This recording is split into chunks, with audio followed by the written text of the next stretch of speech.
Yes, hello everyone. It's so nice to be here and get the opportunity to speak here in front of you all. So the topic of my talk today is quantum annealing for ticket control. So I will go into that, but before we do that, a little bit about myself. My name is Alexander Davidov. I work as a data scientist at a company based in Norway called Ruters. I will go more into detail about what we do a little bit later. But yeah, I'm a data scientist, as I said. And besides data science, part of my responsibility at Ruters is also doing R&D. Specifically, I work with quantum computing research and development, and I've been leading Ruters' quantum computing efforts since it started around 3 years ago. And I've been also participating in all of the 3 projects we have been working on. I'm very glad and happy to be here at the D-Waves Qubit conference. It's exciting to be a part of the community, pushing the boundaries of what's possible with quantum technology. And equally exciting to share our own experience and insights with others driving the field forward. So, what can you expect from this talk? First, I'll give a brief introduction about Ruters, what we do, our mission, and why quantum computing has become relevant for us. Then, I'll walk you through 3 of our quantum computing projects, all of which use D-Waves quantum annealers. The first one is about predicting passenger capacity in our tram, metro, and bus systems. The second one is optimizing vehicle allocation for on-demand transport service. And the third project, which I'm also going to spend the most time on, is a large-scale data-driven optimization problem about how to guide fare inspectors to the right stations and routes to maximize efficiency and impact. Along the way, I'll also show you how our quantum approaches compare to classical solvers and briefly mention the Innovation Award we have received for our work. By the end, I hope to give you all a concrete picture of how quantum computing, especially compared with classical methods, can help solve large-scale problems in public transportation. So, about Ruters. Ruters, as I briefly mentioned, is a public company in Norway. We are the public transportation authority in the entire Oslo metropolitan area that is covering the capital and also the surrounding regions. You can think of us as a mix between a transit planner and a system coordinator. We do not operate the vehicles ourselves, but we are responsible for designing the entire public transportation network, setting routes, schedules, and making sure bus, trams, metros, ferries, and even some regional trains work together as one integrated system. We also have an integrated ticket system for seamless travel across all of these modes. Our mission is to make public transport so efficient, reliable, and sustainable that it becomes a natural alternative to private cars.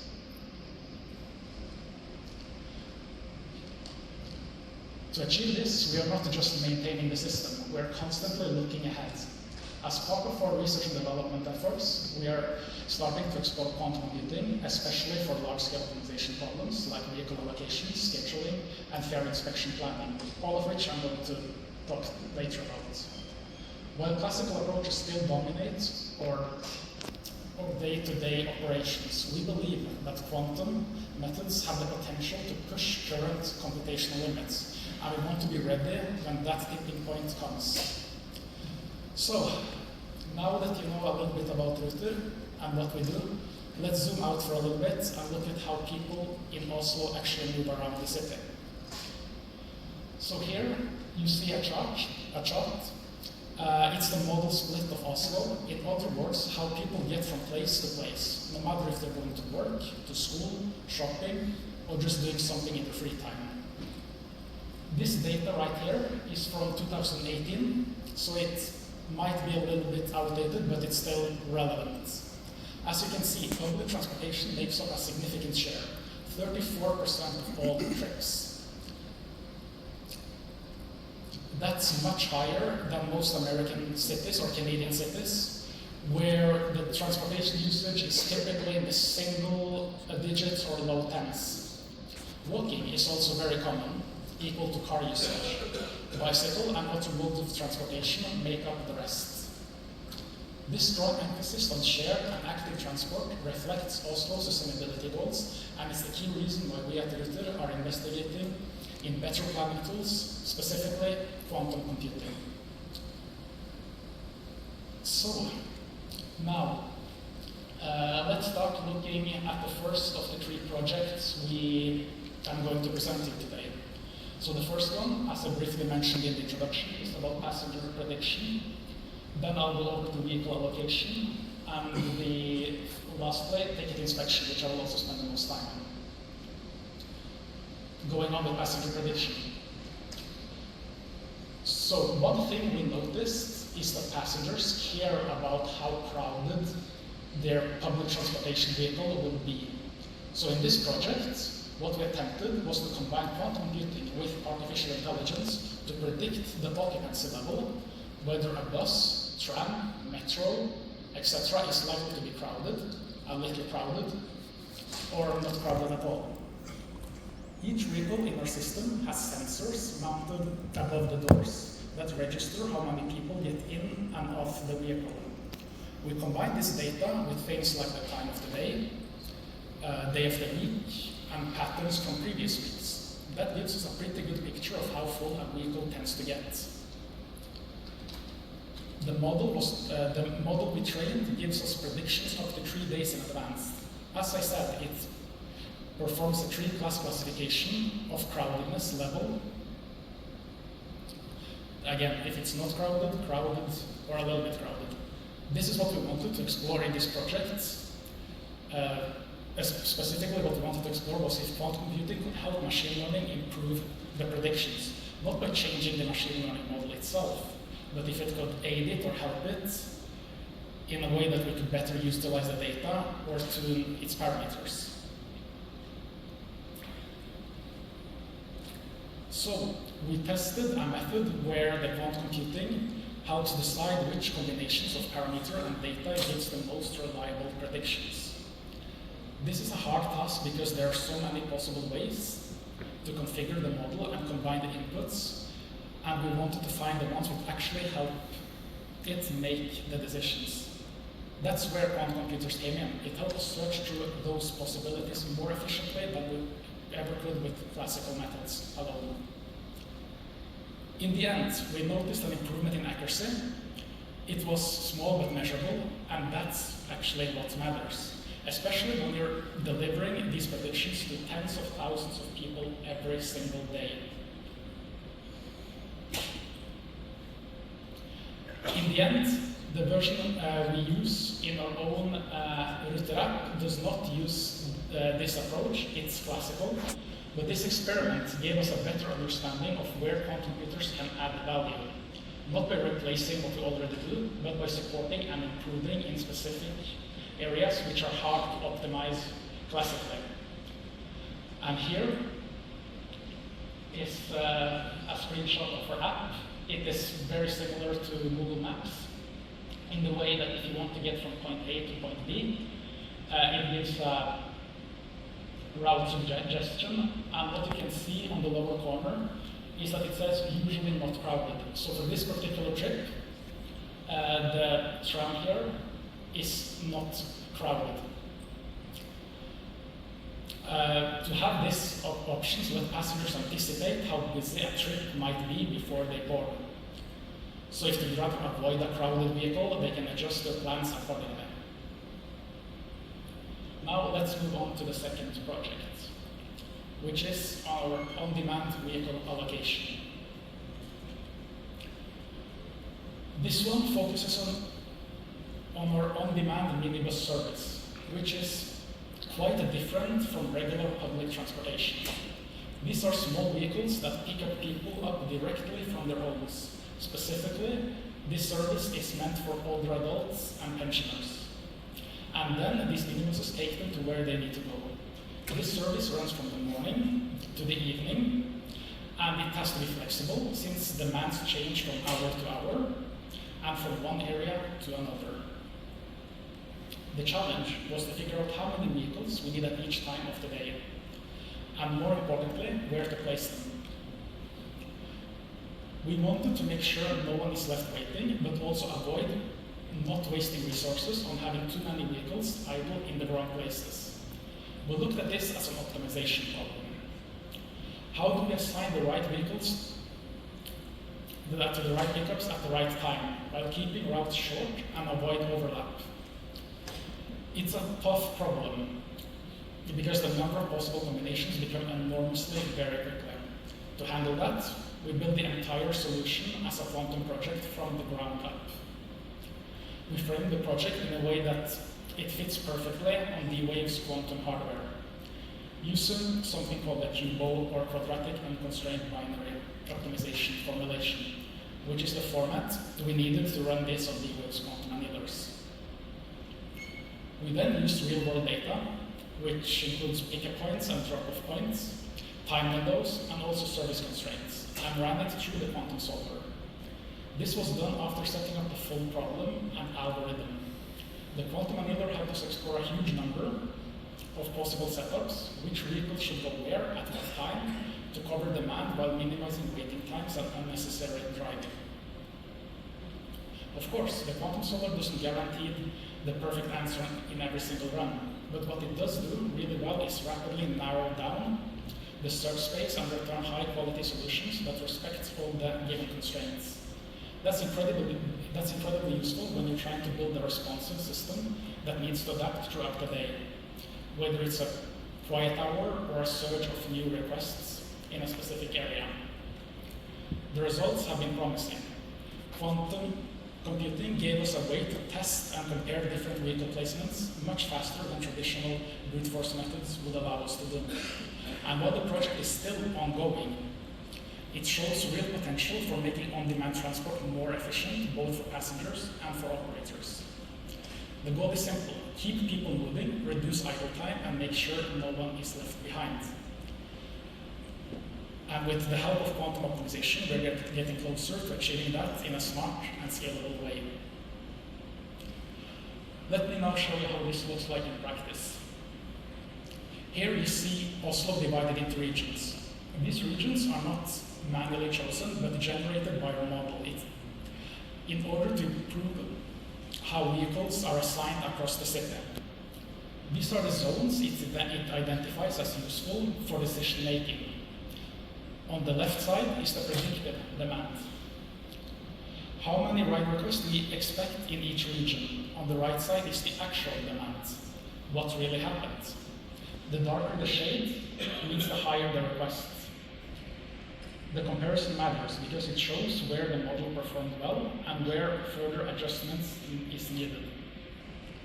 By refining the model over time, based on this feedback, we improve our ability to place vehicles where they actually are needed, even as demand shifts throughout the day. This feedback loop makes the system more adaptive and reliable, which is critical when serving older adults who depend on it. Now moving on to the last project, ticket inspection. So this is the main project I want to present to you today. And for those of you who don't know, unlike closed systems where you tap through gates or barriers to enter a specific tram or metro, we at Ruters use an open, trust-based system that makes travel easier and more seamless for passengers, but it also means we have to be smarter about how we do inspections. There's no physical checkpoints, so the only way to ensure people are paying is through well-planned, fair, and visible ticket control. But why does this even matter? Fare evasion might seem small on an individual level, but when it adds up, it can put real pressure on public budgets. Even small increase in evasion can force tough choices, raising ticket prices, cutting services, or relying more on subsidies. And beyond the financial impact, there's a social side too. If people feel the system isn't being enforced, trust starts to erode. This can lead to even more rule breaking or just a general sense of the system being unfair. Traditionally, inspectors were focused on critical stations during rush hours. It makes sense from a revenue point of view, but this approach does not cover the whole transportation network. Some areas get overlooked completely. Worse, passengers can feel singled out or unfairly targeted, especially if the checks always happen in the same places or at the same times. At Ruters, we believe that ticket control should be both effective and fair. That means spreading inspections across the full network and planning inspection routes carefully, so that we avoid unnecessary overlaps, keep travel times short, and make sure that no group of passengers feel targeted. To do that, the first step is to identify where fare evasion is happening, what we call critical or high-risk stations. But instead of just sending all of our inspectors there, we use that input to guide a broader, balanced inspection strategy. We want full coverage, not just hotspots, without wasting time or duplicating routes. This project is about solving exactly that, finding an inspection strategy that optimizes for coverage, fairness, and efficiency. And of course, we turned to DWorld's quantum annealers for that. Now let's look how we actually built and solved this ticket inspection problem. We started with historical data, specifically past fare evasion observations across all our stations, on our bus, tram, and metro network. From this, we estimate a kind of risk level, which we associate with each station. This indicates how likely fare evasion is to incur at that particular station. We don't publish these numbers publicly, but we do label which stations are considered high risk within our model. Of course, this helps us focus inspections more heavily where fare evasion is a real problem, while still ensuring that no area is completely ignored. Everyone should see that inspections are active across the whole system, not just a few places. To control that balance between fairness and focused coverage, we introduced two parameters in the model, alpha and beta. Alpha sets a minimum amount of attention that high-risk stations must receive. Beta adjusts how inspections are spread across the rest of the network. If we want to focus almost entirely on high-risk stations, we lower beta. If we want more coverage, we increase it. This balance is crucial. If we only inspect hotspots, we ignore the rest of the city and risk creating a feeling of unfairness. But if we spread inspections too thin, we'll lose effectiveness. So these two parameters let us tune the strategy depending on our goals, whether that's strict enforcement or broad visibility. All of this gets turned into a Cubo model, which I mentioned is the mathematical structure suited for quantum annealing. The challenge here is not just picking which stations to visit, but also making sure that full inspection plan respects capacity limits, how many stations can be covered in a shift, and how the effort is split between high and lower risk areas. As the network grows and more constraints are added, the problem can become too large for traditional methods to solve efficiently. This is where quantum computing comes in. The quantum annealer searches through a huge number of possible inspection plans quickly, respecting all the rules we have set, including fairness. It doesn't always find a perfect solution, but it often finds very good ones, and it does so fast, even as the problem gets more complex. By selecting which stations to visit, that's only half of the battle. We also need to make sure that these plans are realistic. Inspectors have to physically move between stations in real time. That's why we bring real-world timetables. We check that each step in the inspection plan can actually happen. If an inspection needs to be at station A at, let's say, 9:15 a.m., the model verifies whether it's even possible to get there using real transportation connections, whether bus, tram, or short walk. If the timing doesn't work, the plan is rejected. To make all of this scale, we use a hybrid solver, a mix between a classical and quantum methods.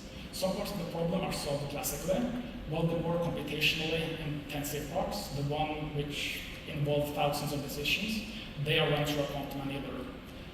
This keeps the solving fast and also lets us scale up to larger networks with many stations, inspections, and time windows without the process slowing down significantly. That speed also allows us for dynamic updates. If there's a change in fare evasion patterns, like a new hotspot, or if weather events schedule changes, affect where inspection should go, we can quickly rerun the model and generate an updated inspection plan.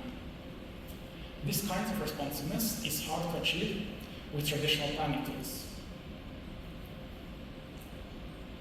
In our tests, based on data that mirrors the Oslo network, the model consistently produced strong inspection schedules. Whether it outperformed classical methods or just matched them, the quantum solver found solutions faster, especially as the problem size grew. And because we're optimizing both station coverage and routing together, we get results that inspections can actually follow and use in the real world. At the end of the day, this project tackles two hard problems at once: deciding where an inspection should happen and planning how to get the inspectors there on time. And it does so in a way that respects fairness, adapts to change, and scales with the system. This map shows a simulated output of our fair inspection strategy across Oslo. Each blue circle represents a station where an inspector is scheduled to visit, and the side of the circle reflects how heavily that station is prioritized, either due to higher prediction fare evasion or strategic importance for coverage. To avoid revealing much sensitive information, this example is based on synthetic data. It's designed to illustrate how the model works rather than solve an actual inspection strategy. Also, for simplicity, this version only shows stations in central and eastern Oslo, not the full network. You can't really see it directly, but the model doesn't just focus inspections on the highest risk areas, it also distributes them across the entire coverage region, including outer stations, to avoid blind spots. The goal is to strike a balance. Focus more where fare evasion risk is higher, while still maintaining presence in other parts of the system. This slide shows an example of a route through central Oslo, which is generated by a model. Each blue circle is a station selected for inspection, and the colored line shows how the inspections get from place to place: by tram in blue, bus in red, or on foot in black. The important part here is feasibility. The model only selects routes that work with live timetables. So if a transfer between two stations isn't possible, it won't be included. Each leg of the trip is timed to fit within the shift. Minimize idle travels and respect capacity constraints. The results are realistic, efficient route that still covers a mix of stations from high-risk areas to also more peripheral ones. And balance, the solver uses real schedule data. And that's because the solver uses real schedule data. The plan can quickly be rerun if something changes, like delayed tram or shifting passenger demand. This step turns the inspection schedule into something operational, one that inspectors can actually follow on the ground. Now, let's also look at performance.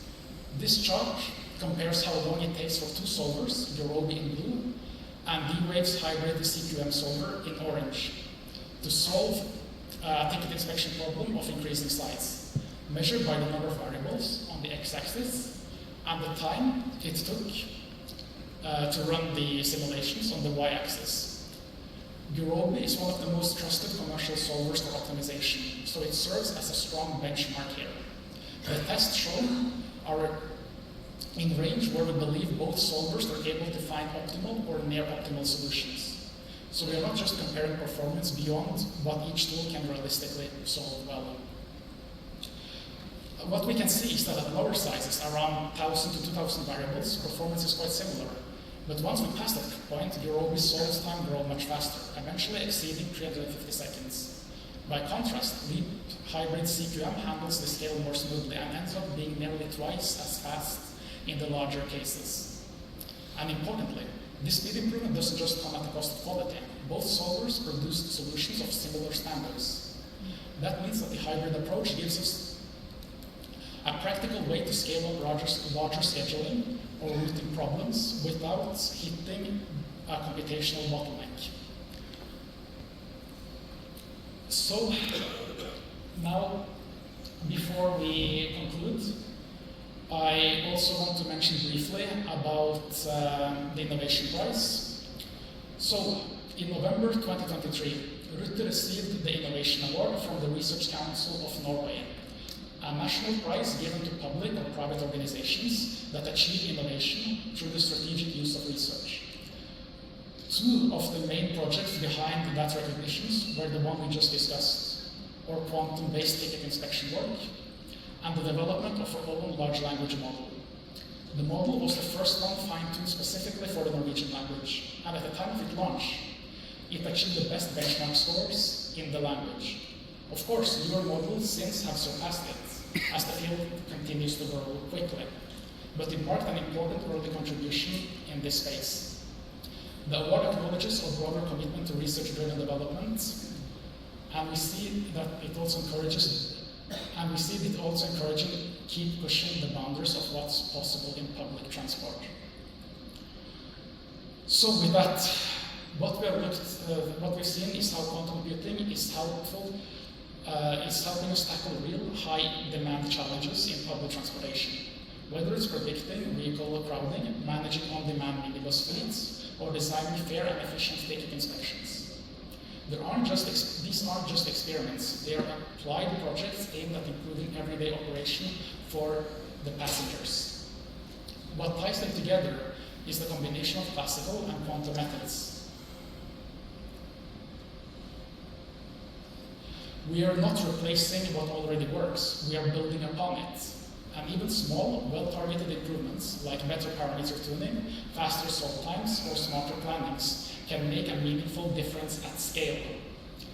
The recognition we already received for this work has been a strong signal that we are on the right path. It reinforces our commitment of using advanced research to make public transportation more efficient, more responsive, and more fair. We're still early in this journey, but we're confident in this direction. And we are excited to keep pushing forward, unlocking more of what quantum computing can offer us in the years to come. And with that, I want to thank you all for your attention.